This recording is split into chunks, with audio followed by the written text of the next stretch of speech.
Udumo kuNkulunkulu kweliphezulu nokuthula emhlabeni kubantu abathokozelwa nguye. Baba uNsibanda okubingelelayo, dlalifa izulu ngithi uJesu Kristu uyinkosi. Ngiyambonga-ke, ngiyamdumisa uNkulunkulu, ngikholwa ukuthi nawe uhlanganyela kanye nami lapho simdumisa ukuthi usigcinile wasilonda salibona usuku lwanamhlanje. Siyaqhubeka-ke nenkonzo zethu zoMkhosi ngesiZulu kuthiwa selidumele emasumpeni, okungukuthi-ke sekuyele emaphethelweni. Sikhuluma-ke la ngomkhosi wenzuku ezingama-20 nosuku olulodwa. Izinto esizikhulekelayo, okokuqala ukukhula kumoya, spiritual growth. Okwesibili ukukhula ekumazini uNkulunkulu, spiritual knowledge. Okwesithathu ukuphenduka okusuka ngaphakathi, spiritual repentance. Lokhu-ke esisakhuluma ngakho. Okwesine ukungcweliswa ngezwi, sanctification by the word, and the word is the truth, izwi liyiqiniso. Ubunye kuKristu, unity in Christ. Singabafundi-ke izwi lethu, ngiyacela ukuthi siguqe, sikhuleke, sisondele kuNkulunkulu.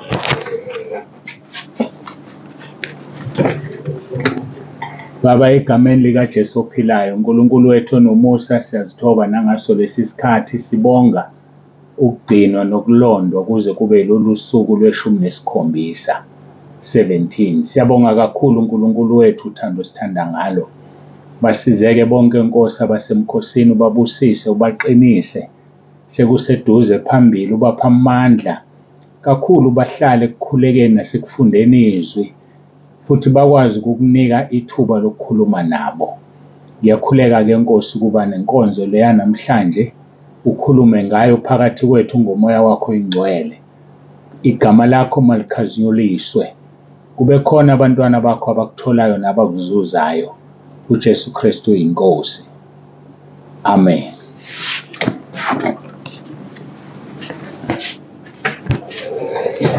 Siyambonga-ke, siyamdumisa uNkulunkulu wethu, siyaqhubeka-ke nephuzu lethu lesithathu esilikhulekelayo. Engakusho nje ngiqinisekise ukuthi uNkulunkulu usesithembisile, usekhulumile ukuthi uyasinika lokho esikufunayo. Kodwa-ke kufanele sikwazi, sikuqonde, yikho sizoqhubeka nalamaphuzu. Singezuwaqina siwajahe, noma-ke engapheleli kahle lawe sezidlule kuwona. Kodwa-ke kuyacaca ukuthi sizodlula ey'nsukwini ezingama-21 siqhubeke nephuzu lesine nelesihlanu size siwaqede. Asifundeke izwi lenkosi esilitholayo kwizenzo, ilona esisebenza ngalo, uchapter 17 uverse 29 kuya ku-31. Kufundeka-ke kanje: ngakho lokhu siyinzalo kaNkulunkulu, akufanele ukuba sithi ubuNkulunkulu bufana negolide noma nesiliva noma itshe, okuqoshwe ngekhono nangesu lomuntu. Verse 30, ngokuba izikhathi zokungazi wazithalalisa uNkulunkulu, kodwa kalokhu usememezela kubantu bonke ukuba ezindaweni zonke baphenduke. Ilokho uNkulunkulu wethu akumemezelayo, ukuba abantu ezindaweni zonke baphenduke. Izolo-ke besikade sikhuluma ngabaseRoma chapter 12, sigxile kakhulu ekuphendukeni ngaphakathi, ukuthi ingqondo kufanele ithintwe. Uma ingathintiwe ingqondo kusuke kungekho ukuphenduka, ngoba iyona le eyenza izinto eziningi. Kahle kahle uma izwi lenkosi likhuluma ngenhliziyo lisuke lisho ingqondo. Lapha kwizaga sithola izwi elithi uma kukhona okufanele ukugcine, igcine inhliziyo yakho. Kusho-ke ingqondo, ngoba iyona le ehluphayo, engakwazi ukukhontroleka uma wena uNkulunkulu engekho kuwe ngomoya wakho oyingcwele. Iyona ingqondo le kufanele igcine izwi, lilonde izwi lakho enhliziyweni yakho. Inhliziyo siyazi ngolimi olujwayelekile iphampa igazi, kodwa-ke ingqondo kamoya iyona eyinhliziyo, iyona eyona umuntu. Uma ufunda uJeremiya 17 lithi izwi leNkosi inhliziyo iyakhohlisa, ubani ongayazi? Kusho yona-ke ingqondo, ingakho kufanele ingqondo yakho ithintwe, ingakho kufanele ingqondo yakho isebenze. Ngoba seRoma 12-ke masibuka kusuka kuvesi 1 and 2.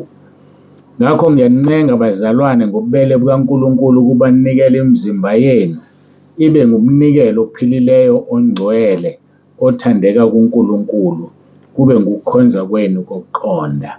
Umzimba kufanele siwunikele. Umzimba kufanele ube yizikhali zokungalungi.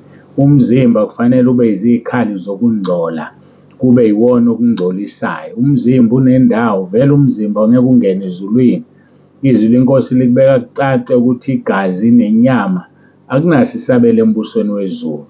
Kodwa-ke yiyo le nyama ekonisayo, esonisayo, ngoba yona iyazi nendawo yayo, uthuli othulile, indawo yomzimba inhlabathi. Kodwa umphefumulo ubuyela kumnikazi wawo, abese-ke yena awuhlulele ngaleyo ndlela wena ophile ngayo usesemzimbeni. Ngakho-ke ungavumi inyama yakho ikudukise. Yingakho-ke kufanele siyinikele imizimba yethu, sinikele izitho zomzimba, kungabi bikho okusalayo emzimbeni wakho. Konke kunikelwe, ngisho iy'nyawo zakho ezayihamba iy'ndlela ezingalungile, udinga uyilungisa leyo ndaba, uvuma izono zakho, ungabe usazihamba izindlela ezingalungile. Ngisho nezandla zakho ezazisebenza ezazikwenza efonini, ubhala ama-messages okungcola, uskrola, ubuka iy'thombe ezingafanele uzibuke, leyo minwe sekufanele isebenze umsebenzi kaNkulunkulu. Uvule iBhayibheli, uvule iy'nkonzo ku-WhatsApp, wenze njalo konke ngoba umzimba wakho unikeliwe. Kufanele ube umnikelo ophilileyo, umnikelo ongcwele, umnikelo othandeka kuNkulunkulu. Lokho kuzoba ukukhonza kwakho kokuqonda. Athi kuvesi 2, ningalilingisi izwe kodwa niguqule isimo ngokwenziwa ibentsha ingqondo yenu, ukuze nibe nokuhlolisisa okuyintando kaNkulunkulu okuhle, nokuthandekayo, nokupheleleyo. Uma sihlola izinto sizihlola ngengqondo. Uma ingqondo ingaguquliwe, uma ingqondo ingeyintsha, awuzukwazi ukuhlolisisa okuyintando kaNkulunkulu okuhle, nokuthandekayo, nokupheleleyo. Yingakho-ke ingqondo iwukhiye, kufanele ngempela ingqondo isetshenzwe. Uyayibeka-ke nompostoli uPetro indaba yengqondo laphaya ku-1 Peter uchapter 1 uqala kuvesi 13.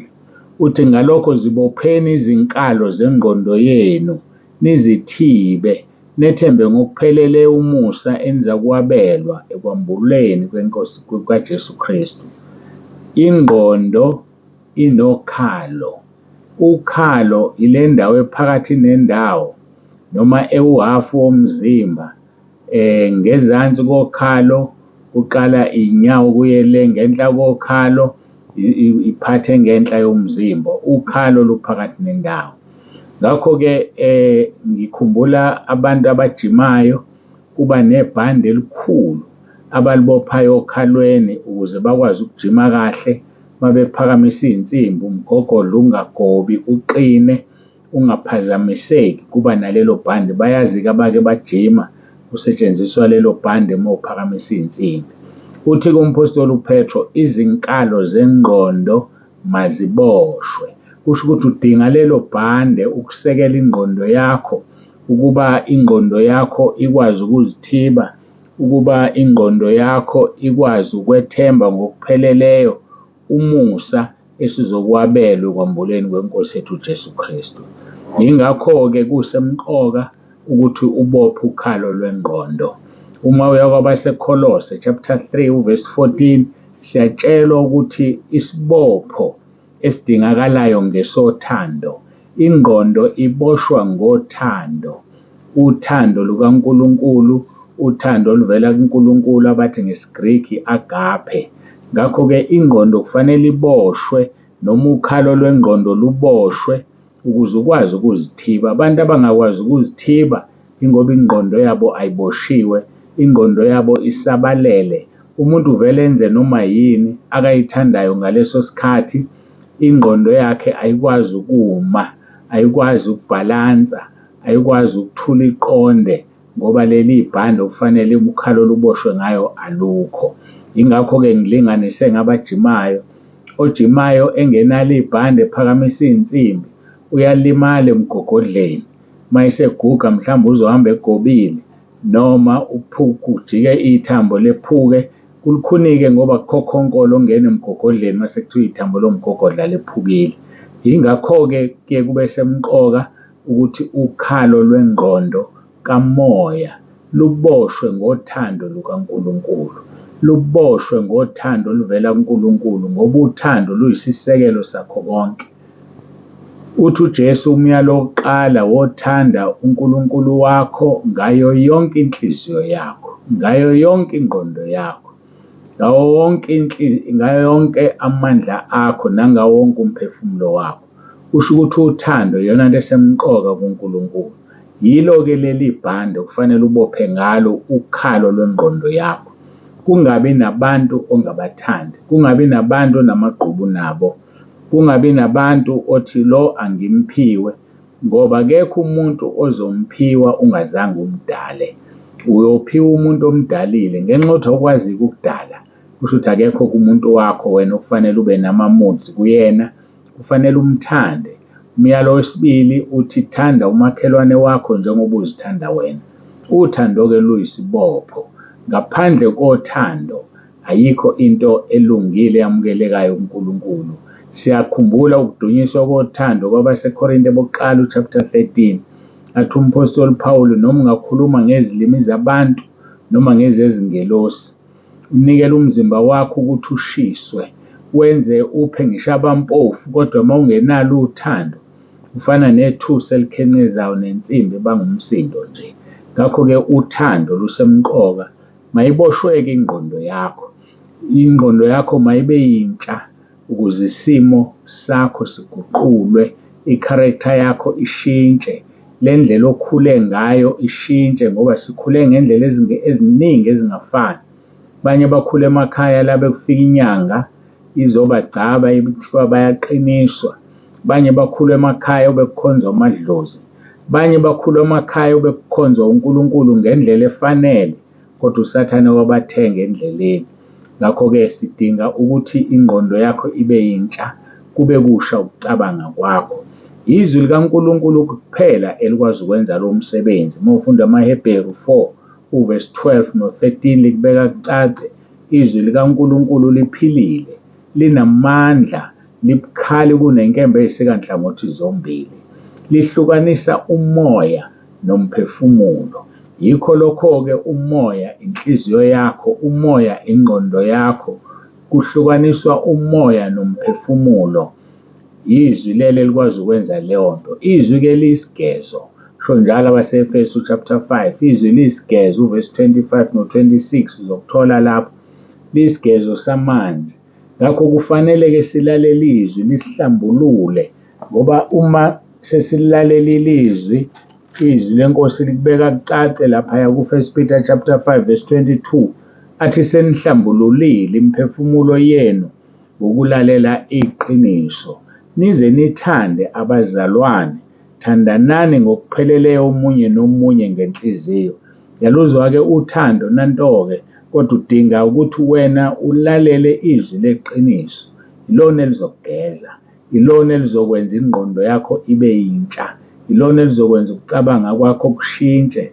Bese wena-ke usuyakwazi ukuthanda abazalwane, okuyibhande, okuyisibopho osubophe ngalo ukhalo lwengqondo yakho.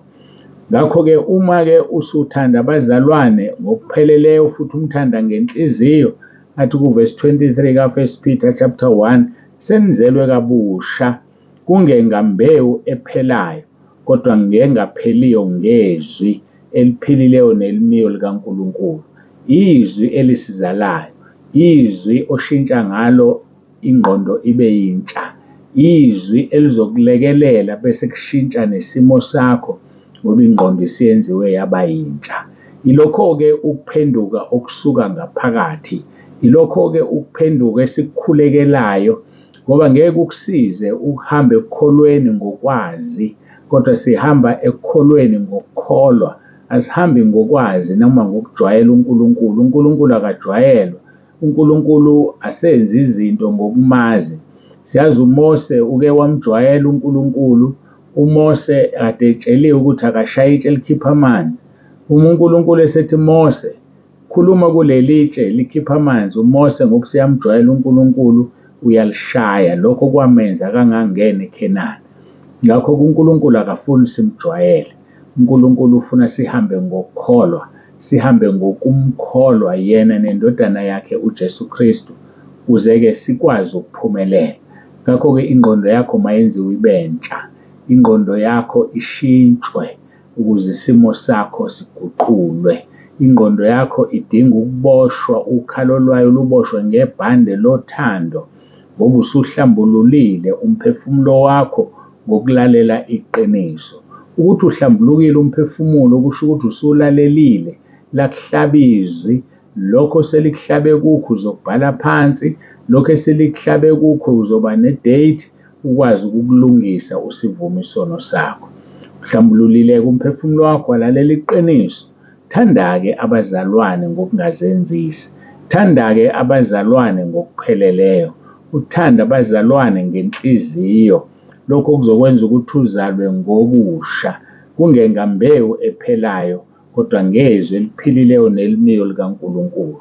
Ayiboshweke ingqondo yakho, uzithibe, wethembe ngokupheleleyo umusa ozokwabelwa wona ekumbulweni kweNkosi yethu uJesu.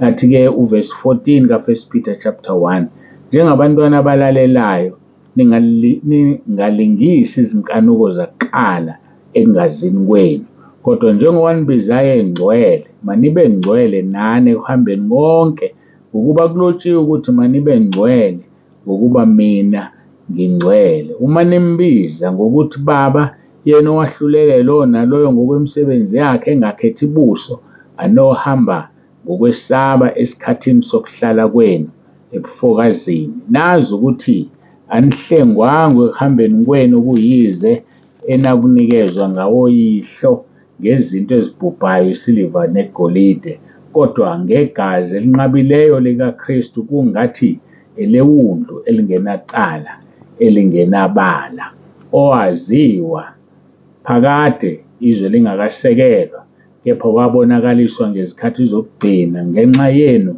enikholwa uNkulunkulu ngaye, owamvusa kwabafileyo nowamnika inkazimulo, ukuze ukukholwa kwenu kube nethemba kuNkulunkulu. Masiguqe sikhuleke, uNkulunkulu abe nawe aqinise, ubambelele nje umkhosi wakho uhambe kahle. uJesu Kristu uyinkosi. Baba, egameni likaJesu siyathobeka nangawo lo mzuzu. Siyabonga Nkosi uthando lwakho sithande ngalo. Siyabonga ngezwi lakho. Size ingqondo zethu ziboshwe ngothando olungumoya. Size ingqondo zethu Nkosi ukhalo luboshwe ukuze sikwazi ukuzithiba, sethembe ngokupheleleyo umusa esizowabelwa ngosuku lokugcina. Sebenza-ke Nkosi ingqondo yenziwe ibe ntsha ukuze isimo sethu siguqulwe, sinikele imizimba yethu ibe umnikelo ophilileyo ongcwele kuwena. Sebenza-ke Nkosi namanje silibeka kuwena usuku, lo naloyo olalele ngimnikela kuwena. Yenza umsebenzi Nkosi ngomoya wakho oyingcwele ebandleni lakho. Dumo lonke silinikeza wena, uJesu Kristu uyinkosi. Amen. Siyambonga-ke uNkulunkulu wethu bangcwele, babunsibanda uyavalelisa, uthi uJesu Kristu uyinkosi.